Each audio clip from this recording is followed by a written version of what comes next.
not spoken about Groupama Team France. Adam Onoprio taking over. Frank Camas injuring his ankle. He should be back in time for the next regatta, which will be in New York City.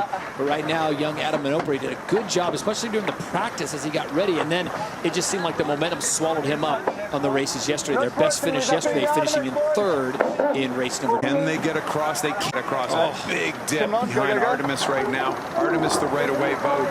That was very costly for Onoprio, and they're going to be going to the wrong mark. Oracle's going to have to do a last-second tack. This is a disastrous race for Jimmy Spithill right now. So Nathan Outeridge and Artemis Racing make the turn at gate 3, and look at this. Jimmy Spithill basically going backwards. It's a dip fest up here right now. It's the right-of-way boat. The starboard tack boat has right-of-way. All kinds of dipping going on, and Oracle has to go for the unfavored side of the gate.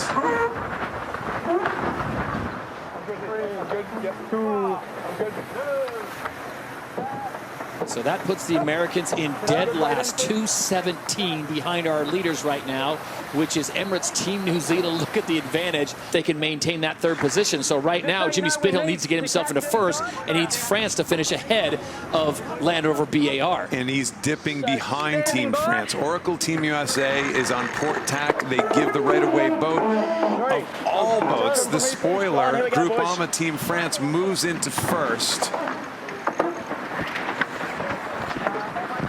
Goodness. Team New Zealand gets a penalty on the boundary on the top right of our screen, Todd. Team New Zealand actually went out of bounds. Oh, unforced error. And that could have been huge for them if they could have finished in the top 3. As it stands now, they have dropped back to last place, 6th place. So that would give them a 6th place finish in this last race to go with their 1st place in race 4 and their 3rd place in race 5. Around the final gate in the final race, Oracle Team USA trying to track down the French and pick up that extra point. Meanwhile, it is Land Rover BAR on the move, but again, congestion at the 3rd gate. Massive congestion at the 3rd gate, but Ainsley already has his code 0 up. He can just accelerate around the mark and counting on the fact that the other 2 guys there, Sweden and Japan, are really on top of each other. This could allow Ainsley the ability to escape. An hourglass on the code 0 of Artemis Racing. Oh my goodness, they just can't buy a break. And it's, you heard them calling it out. They took the mark. Yeah, 250. 0's gone. So what's happened is they have hooked the rope that's anchoring down that mark. Knife it. Knife it and just stay in the water, Parker.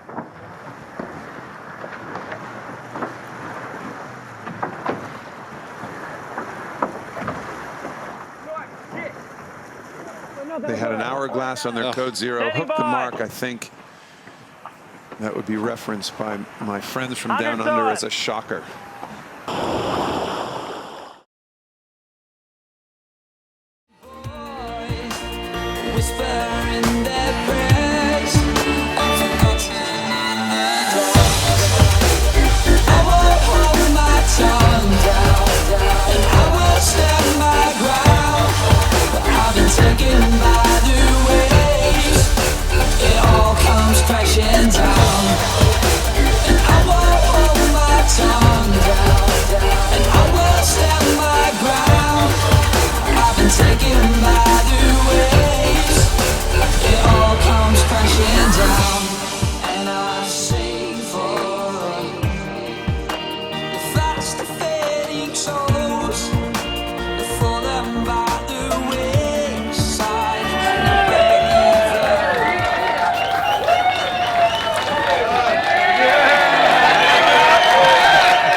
Every minute of that race, and there was not 1 minute where we thought we had it in the bag until we crossed the line. So yeah, that's what this sport's all about. So brilliant. They had found a bit of a better upwind mode than us, so we're going to be looking at our numbers and trying to figure out what they were doing, because that's where they were taking the biggest hits out of us. And but I think towards the end we discovered a few of their tricks.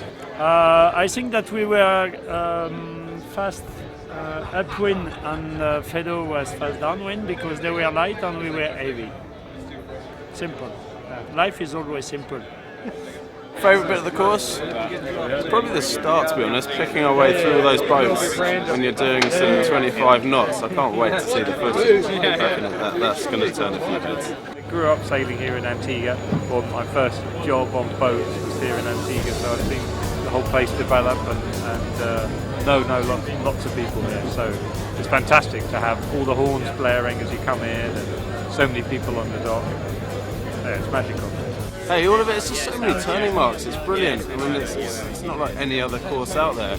You go around, you've got so many different points of sail, so many sail changes, so many features to play with in terms of sort of the meteorology side of things, and yeah, and you get back to be here a few hours later and have a beer. Best group of sailors I've ever been with. I mean, nobody I'd rather sail with than this group of guys. So happy. We'll be back and we'll do it again, hopefully in a few more months. She's like nothing else. I mean, this boat has got so much power, it's got so much speed. It's incredible how well they've learnt to sail it in the short time that they've actually had her. It's an incredible feeling. It's just powerful. Comanche's built to come in first to finish. Okay. And when we can break records and when Mother Nature cooperates, it's definitely got the pedigree to do that. But to get Mother Nature to cooperate, I haven't figured out how to talk to Mother Nature yet. It's a really fun racetrack. A little different, I think, to normal this year. Breeze was way more right. So, I mean, the trades weren't settled in as they are. I think tonight they really came in. And basically, I think the boat needs to just come back with the conditions to really go for it and hit the record hard. I think the nighttime sailing was my favourite. We had full moon first night and almost full the second night, and it was just spectacular. It was really, really beautiful. We set the mast at 0, we were ripping down, coming into Proteus pretty quickly, and the boat started taking a really funny motion. We tacked, kind of sailing along on starboard tack, and just heard, boat went over a wave and we heard a loud ping. And, how do you know? Clearly, the keel was flapping, basically. And so we had to slow it down, and we weren't sure if we had hit a sunfish or something. So we put the bow up again, and this time it was worse. And so then it was time to pull the sails down.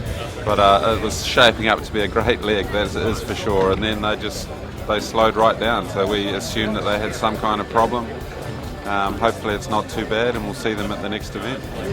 I'm very sorry that what happened to Bellamente.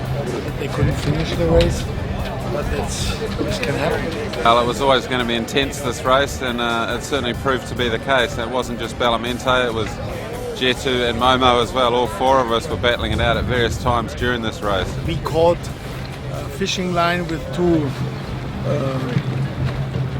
pots. We had it on the keel, so we lost there 40 minutes. And at the end, 40 minutes are in this class a lot. We didn't stop fighting. Ready. Hey!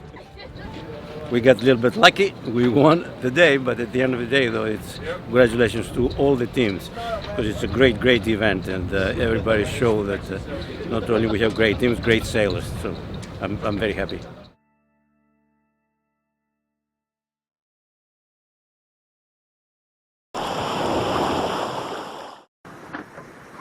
Land Rover BAR with skipper Ben Ainsley was the boat of the day.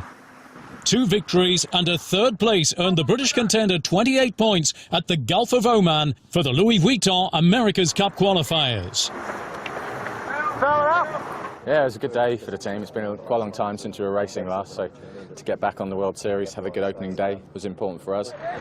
With winds of 7 knots, the heat was on from race 1 in front of the capital, Muscat. The first of 3 races saw an excellent start of the Swedish Artemis Racing and Emirates team New Zealand, with the upcoming young skipper Peter Burling, who managed to clinch victory before defending champion Oracle Team USA and Land Rover BAR UK. Due to rather moderate wind conditions, the start proved to be key to success. Ben Ainsley and Dean Barker managed an early escape at the start of race 2, using the entire width of the corridor within the boundaries. Hence little manoeuvres, these two boats kept sailing ahead of the pack. Land Rover BAR UK claimed victory. Runner-up SoftBank Team Japan scored important points, and the French Groupama sailing team with backup skipper Adam Minoprio came in third. The best result for the French so far. Reigning champion Jimmy Spithill made with the start of race 3 clear that he would not give in without a fight. However, during the course of the race at Gate 3, the Britons with Ben Ainsley used their right-of-way to pass Oracle Team USA to finish first and claim second victory of the day.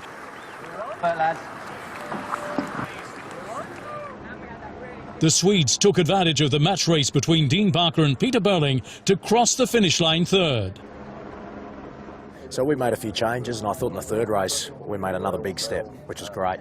And yeah, so we're just going to keep learning. We'll look at the video tonight with Philippe, and yeah, try and take another step. The second race day, Super Sunday, will award double points at the Gulf of Oman on the road to Bermudas in 2017.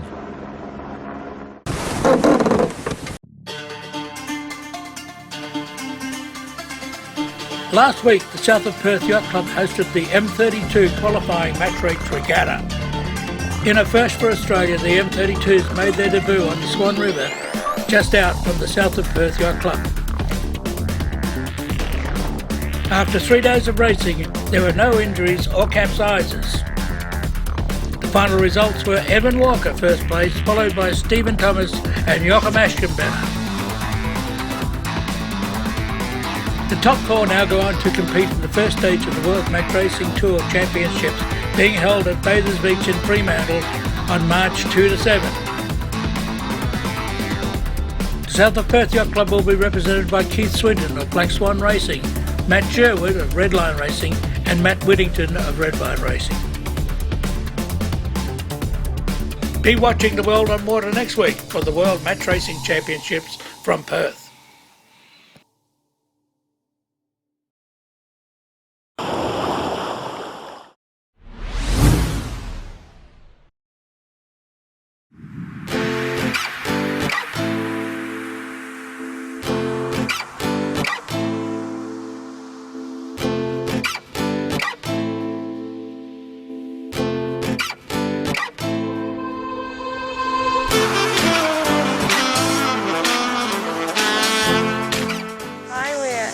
Day 2 of Sail Auckland.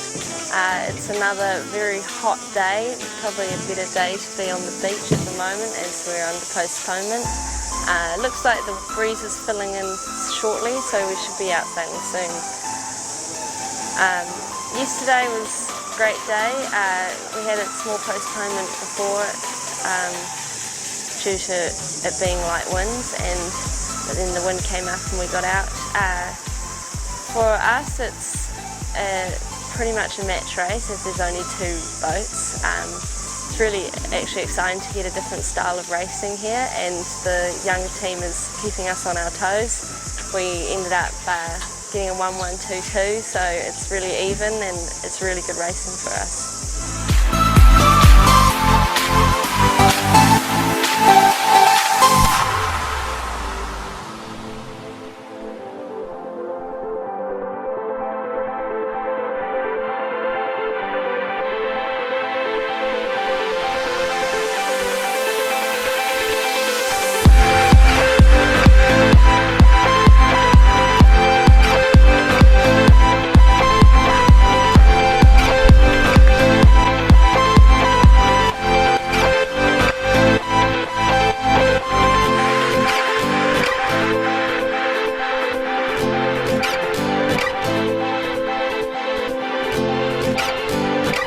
Hi, welcome to day 2 of Oceanbridge, Sail Auckland. Today was pretty shifty and moderate wind conditions with quite a bit of chop.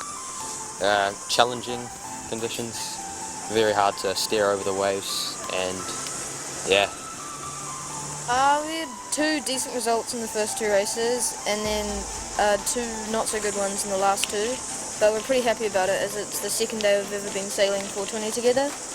and we're looking forward for tomorrow to get some more decent results in and some more racing.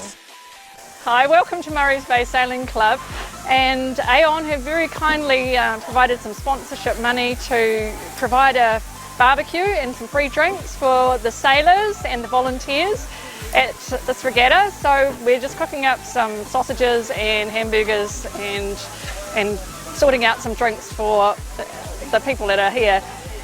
Thank you very much to Aon for providing some sponsorship money, and to Oceanbridge too for giving us some money to run this regatta.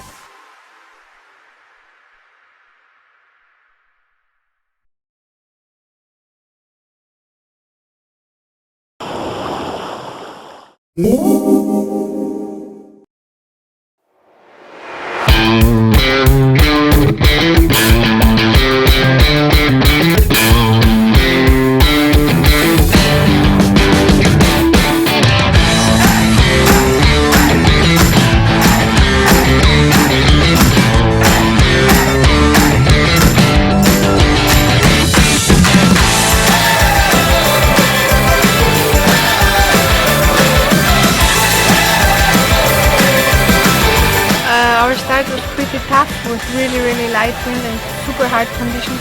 We prefer to have normal races and not in so light wind. But we get more and more used to this area. We try to figure out how it works, and today we got it right. It's difficult, but this is a really good training before the Rio, because Rio is also a quite difficult venue, and there's a lot of things going on, like here. If you have to be the smartest one, but we're getting better every day. It's nice.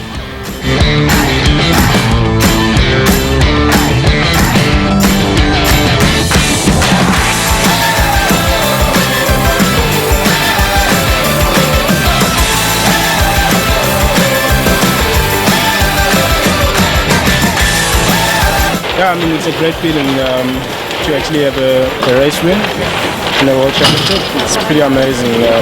We seem to have a bit of pace, but today it was really tough actually to make any good moves with the fleet, because the wind was all over the shore, which was interesting because we were bailed out of situations when we were deep, and yeah, I'm super stoked with the day.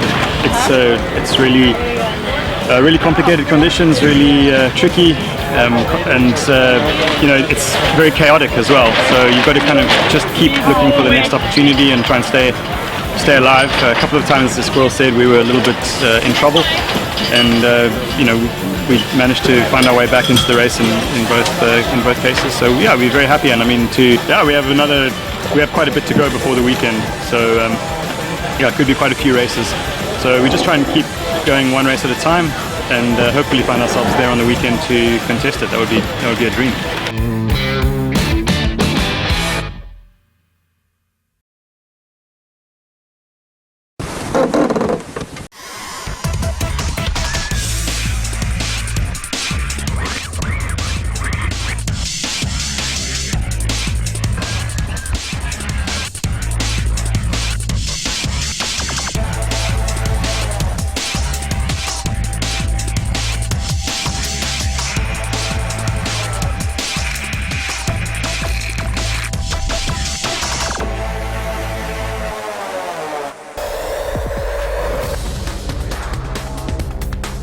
The Red Bull foiling generation is about to bring young people into the foiling with multi-hulls, sailing in each country on the same type of boat against each other, where the age limit is between 16 and 20 years.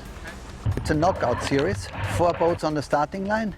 The 2 top boats goes in the next round, and at the end we have a final with 4 boats, and the winner is the national champion.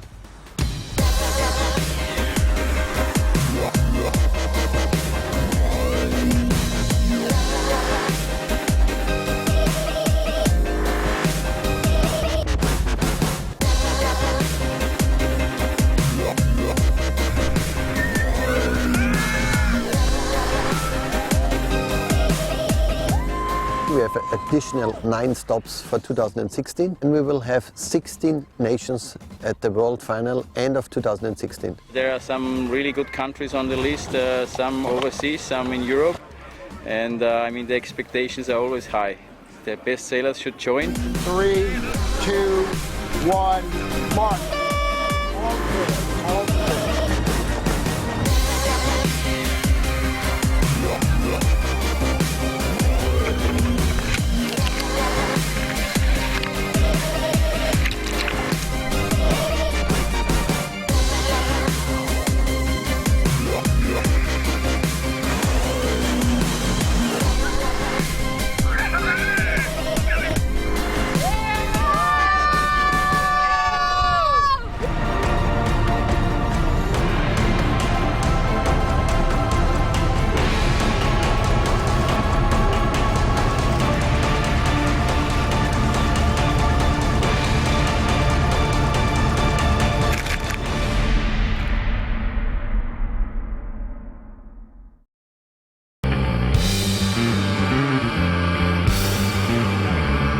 The Red Bull Youth America's Cup is the best chance to get direct into the America's Cup.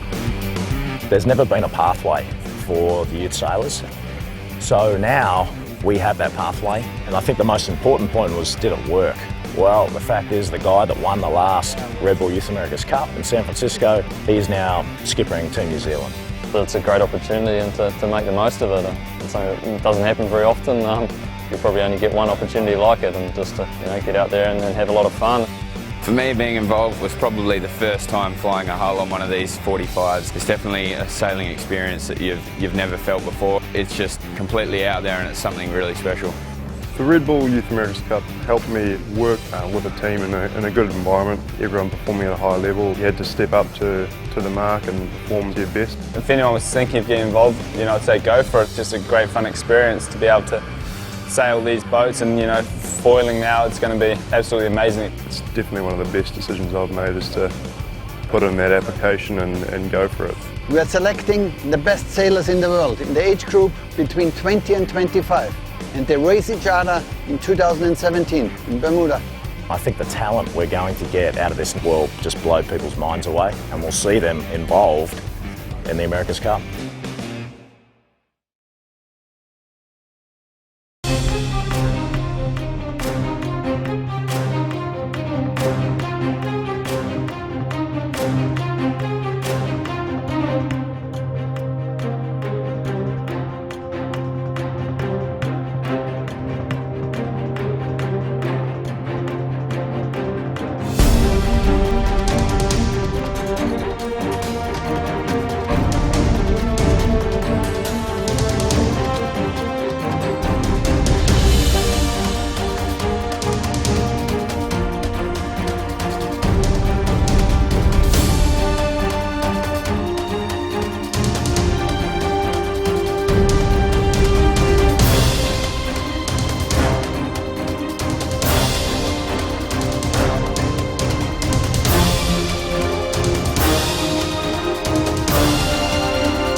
One of Australia's most respected ocean racing yachtsmen, Roger Hickman, passed away peacefully on March the 1st in Sydney after a short battle with cancer.